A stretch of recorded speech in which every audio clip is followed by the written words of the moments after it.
दोस्तों वैसे तो दुनिया में बहुत सी पेंटिंग है, लेकिन ये पेंटिंग बहुत खास है। लगभग 500 साल पहले 16वीं सदी में ईस्वी सन 1503 से लेकर 1517 तक इटली के एक जीनियस लियोनार्डो दा विंसी ने एक ऐसी पेंटिंग बनाई थी जो आज भी एक मिस्ट्री बनी हुई है। इस पेंटिंग का नाम है मोनालिसा। आखिर ऐसे क्या राज छिपे हैं इस पेंटिंग में जो इसे दुनिया की सबसे रहस्यमय पेंटिंग बनाती है। मोनालिसा के बारे में जो सबसे रहस्यमय बात है और जो आर्टिस्टों और हिस्टोरियंस को सबसे ज़्यादा सोचने पर मजबूर करती है, वह है मोनालिसा की रहस्यमय मुस्कान, जो अलग अलग एंगल्स पर देखने पर अलग अलग दिखती है, मतलब बदलती रहती है। पहले यह तस्वीर मुस्कुराती हुई दिखाई देती है और फिर यह मुस्कान फीकी पड़ जाती है और फिर गायब हो जाती है। एक रिसर्च में यह बात पता चली है कि जिस औरत को दा विंची ने इस पेंटिंग में बनाया है, वह अपने अंदर कुछ राज छुपाए हुए है, इसलिए मोनालिसा की मुस्कान इतनी रहस्यमय है। कुछ साल पहले एक डॉक्टर ने यह कहकर सबको हैरानी में डाल दिया था कि मोनालिसा की रहस्यमय मुस्कान का राज है उसके ऊपर के 2 दांतों का टूटा होना, और यही वजह है कि उसका ऊपरी होंठ थोड़ा दबा हुआ है। ऐसा कहा जाता है कि लियोनार्डो दा विंसी को मोनालिसा के होठों को चित्रित करने में 12 साल का समय लगा। आपको बता दें कि यह पेंटिंग का साइज 30 बाय 21 इंचेस है और इसका वजन 8 किलोग्राम है। दा विंची ने इसे पेपर और कैनवास पर नहीं बनाया था, एक लकड़ी के पैनल पर ऑयल पेंट से बनाया था, और इतनी खूबसूरती से बनाया था कि इस पर ब्रश के निशान देखना बेहद मुश्किल है। विंची के टाइम पे पेपर और कैनवास मौजूद थे, लेकिन उस वक्त के पेंटर यह सोचते थे कि छोटी पेंटिंग के लिए लकड़ी का इस्तेमाल ही बेहतर होगा। इस पेंटिंग को बनाने में लकड़ी के कोयले का इस्तेमाल भी हुआ है, और अभी यह पेंटिंग कहाँ मौजूद है ये मैं आपको इसी वीडियो में बताऊंगा। जब आप इस पेंटिंग को देखते हो तो आप पाओगे कि मोनालिसा की आईब्रोज और आईलैशेस नहीं दिखती। अब यह सवाल उठता है कि लियोनार्डो दा विंसी ने मोनालिसा की आईब्रोज और आईलैशेस क्यों नहीं बनाई। 2017 में एक फ्रेंच इन्वेंटर ने यह पता लगाया है कि दा विंची ने मोनालिसा की आईब्रो और आईलैशेस भी बनाई थी। उन्होंने बताया कि यह समय के साथ धीरे धीरे गायब हो गई, शायद ओवर क्लीनिंग की वजह से। एक चेहरा पहचानने वाले फेस रिकॉग्निशन सॉफ्टवेयर ने ऐसा दावा किया था कि मोनालिसा का चित्र 83% खुश, 9% घृणा करने वाला, 6% भयभीत और 2% क्रोधित है।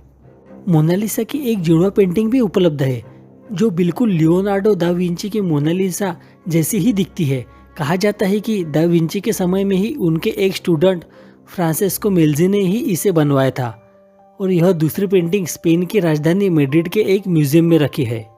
लियोनार्डो ने मोनालिसा को पेंट करने में 30 से भी ज़्यादा लेयर्स को इस्तेमाल किया था, और उनमें से कुछ लेयर तो इंसानी बाल से भी बारीक थी।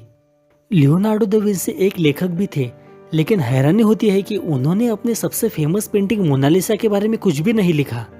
सन 2003 में अमेरिकन लेखक डैन ब्राउन का एक नॉवेल आया था जिसका नाम था द दा विंची कोड। इसी पर एक फिल्म भी बनी है। उस फिल्म में दिखाया गया है कि लियोनार्डो दा विंसी की पेंटिंग में सीक्रेट कोड छुपे हुए हैं।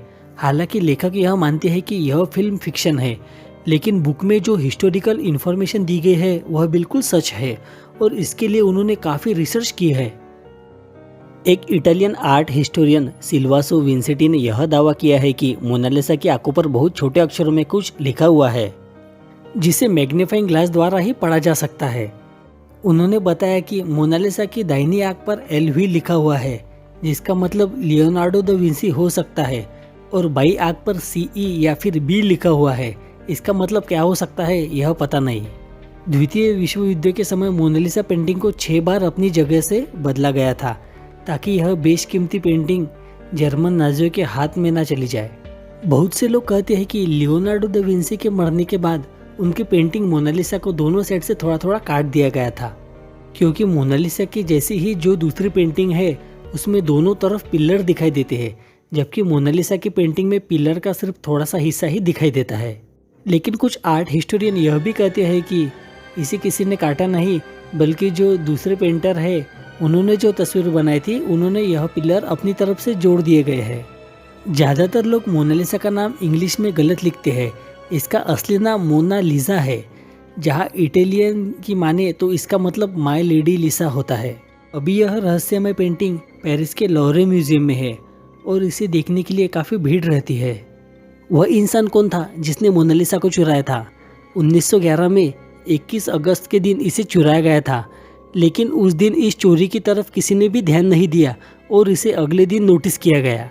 उस म्यूजियम को इन्वेस्टिगेशन के लिए एक हफ्ते के लिए बंद कर दिया गया, इस कन्फ्यूजन की वजह से कि शायद पेंटिंग को म्यूजियम में ही कहीं और रख दिया गया होगा।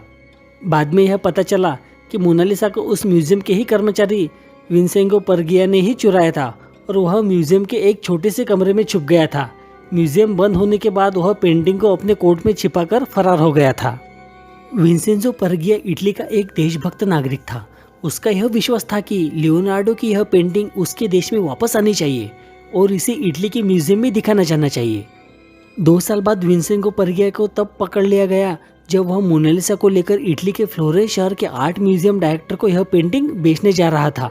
लगभग 2 हफ्तों तक मोनालिसा को इटली की उसी म्यूजियम में रखने के बाद 4 जनवरी 1914 को वापस पेरिस के म्यूजियम में लाया गया। विंसेंटो परगिया को उसके अपराध के लिए 6 महीने की जेल हुई, लेकिन इटली ने उसकी देशभक्ति के लिए उसका स्वागत किया। इस खूबसूरत पेंटिंग को नुकसान पहुंचाने की कई कोशिशें हो चुकी है। 1956 में एक बोलिवियन टूरिस्ट ने मोनालिसा पेंटिंग पर एक पत्थर फेंका था, जिसकी वजह से मोनालिसा की पेंटिंग में मोनालिसा के बाएं हाथ की कोने के पास एक छोटा सा निशान हो गया था। बाद में इसे रिस्टोर कर दिया गया, लेकिन निशान अब भी हल्का दिखता है। इससे पहले एक व्यक्ति ने इस पेंटिंग पर एसिड फेंका था। इसके बाद इस पेंटिंग की सिक्योरिटी को देखते हुए इसे बुलेट प्रूफ ग्लास के अंदर रखा गया, लेकिन इसके बाद भी एक लेडी ने इस पेंटिंग पर रेड पेन से स्प्रे करने की कोशिश की थी और 2009 में एक रशियन लेडी ने इसकी तरफ चीनी मिट्टी की छड़ी भी फेंकी थी। दुनिया की सबसे मशहूर पेंटिंग मोनालिसा पर एक व्यक्ति ने केक फेंक दिया था।